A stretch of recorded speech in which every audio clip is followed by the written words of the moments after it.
Alright guys, so 8 days till Chattanooga, and it's the last bike run session in Norwich.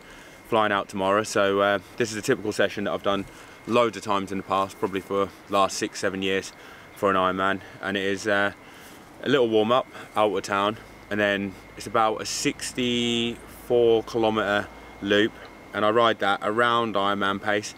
Some Ironmans I've done with slightly less power, some with slightly more, but it's like if I was to do a good flat course and I was to ride at my own, pace, it would be around what I would ride at. Obviously in the race, and dynamics make you either ride less power if you're in a pace line and you're conserving energy, or if you're trying to put an attack in and taking a risk to try and build an advantage over someone who's a better runner, you might ride it a bit differently. So this is kind of like if you were doing a TT Ironman effort, you might ride at this power.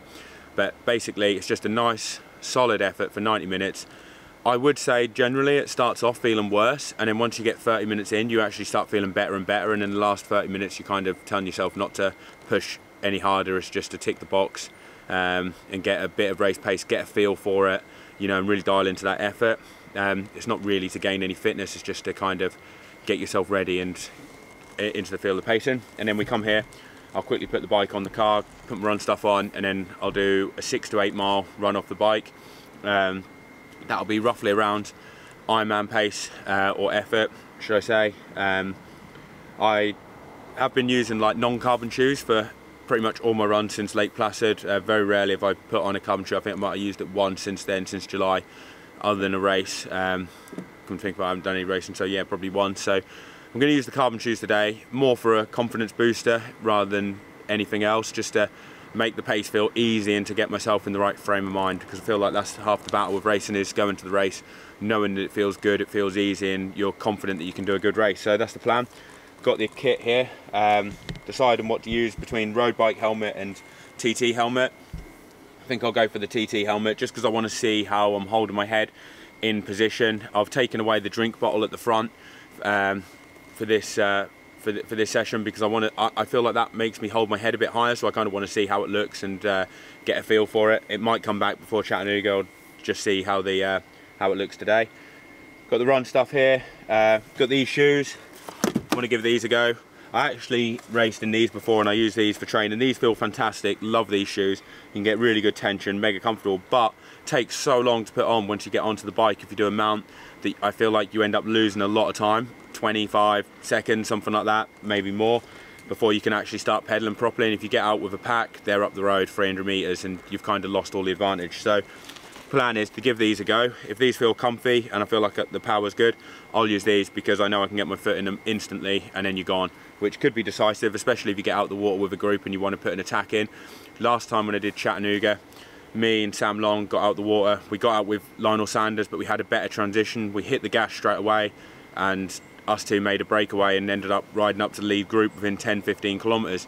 Had I have had these other shoes on, I would have missed that opportunity. Sam would have been up the road and we would have all been together, and that I would have missed out on that decisive move. So people say transitions aren't important. They're very important, and getting on the gas straight away can lead to decisive moments in the race. So we'll give these a go. Nutrition wise, just taking a bit of the Precision Hydration. We've got a 90-gram carb gel here and a little chew. Don't know how much of that I'll go through. And then on the bike, I'll put one of these on, which is 60 grams of carbs. Not sure how much of it I'll go through. I probably won't go through all that. It's quite a lot for this kind of a session. So, but I've got it there just in case. Unfortunately, no techno today on the bike, which is a shame. Got to do it solo, but I guess it's good training for the race, because make it a little bit harder, keep you a bit honest. You've got no one to kind of keep the pace for you, so you've got to rely on yourself to do it. So I guess that'll be good, and if I do it, it's only going to be easier on race day. So that's everything, guys. Let's crack on. What happens for you if this race doesn't go to plan? Are you not that bothered, or? Oh, you can't hear me. What was that? I was just saying, what happens for you if this race doesn't go to plan? What happens if this race doesn't go to plan? Yeah, are you not bothered? Well, no, of course I'll be very bothered. I'll be very disappointed if it doesn't go to plan. Yeah, I mean, of course, like, but it is what it is, isn't it? Like, I haven't really thought about it if it doesn't go to plan, to be honest. Like, I've just been more thinking about what I can do to make it go to plan. Yeah. So I've not actually thought anything of it. It's more about just getting out there. I wasn't sure if this is like more of a little hit out for you since you've already written the season off. Well, yeah, kind of. I mean, like, it's more than just a hit out. It's quite a big race. Like, I really want to do well. I'd like to win it, really, to be honest. But yeah, I mean, I'll just go out there. I've done really well in training. Everything seems like it's gone well. I've started my taper last week, so I'm feeling pretty good already. Yeah, just hope for the best, really. Like I say, this here with the duct tape isn't a permanent fixture. This is just a one-off so I can just see what the position looks like when I'm riding. What are you going to go for today?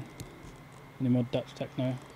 No, I'm going for a playlist on Spotify by Andy O'Brien. Best Club Party Dance Mix 2024.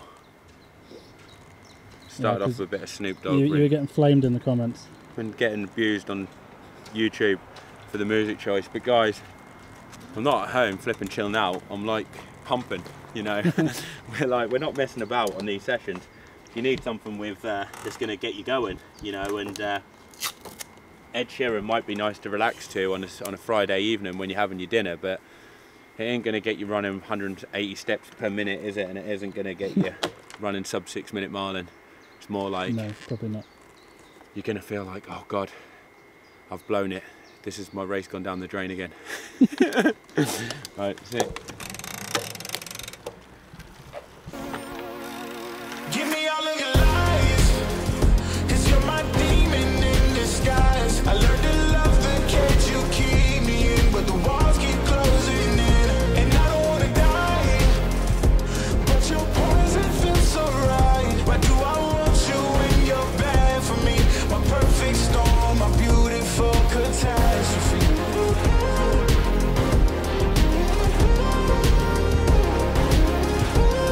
My perfect storm, my beautiful catastrophe.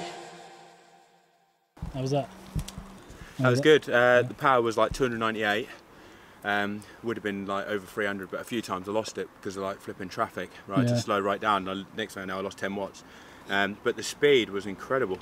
43.3 kilometers per hour. I normally do it around that power all the time, and I don't think I've broken 42 kilometers an hour before. So to do 43.3 is huge on that loop for that power.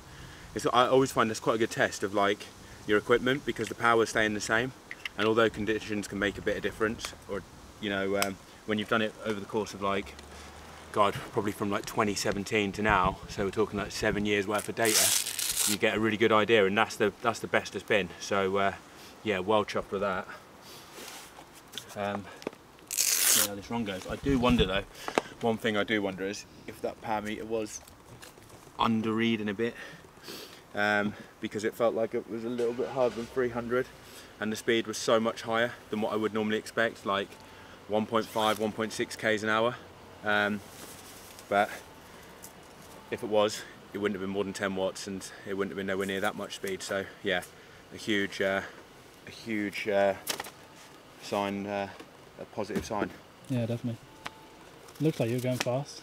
Yeah, it was like 50 k's an hour for loads of it, and like sometimes I was hitting the corners at like 60, 63, and I was like, thought I was going to crash, because I was like not expecting it. Normally I go around them in the TT bars. I was coming up, I had my head down, next thing I know I look up and I've got a corner, and I'm like flipping heck, I'm going nearly 40 miles an hour into this. Quite fun though. Bike's done, all put away. It's a bit of a ball ache, but we've done it. Now about to start the run, 6 to 8 miles as we said. Target pace 3:44 k pace, 6 minute miling, and hopefully it feel nice and easy. If you feel good, maybe a little bit quicker. Just basically a good, nice confidence boosting session before the race next weekend. Right, let's get this cracking so we can get home.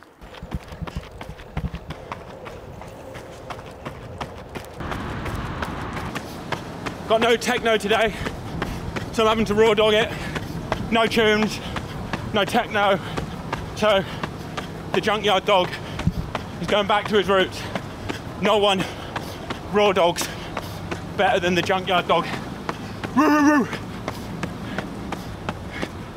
3K.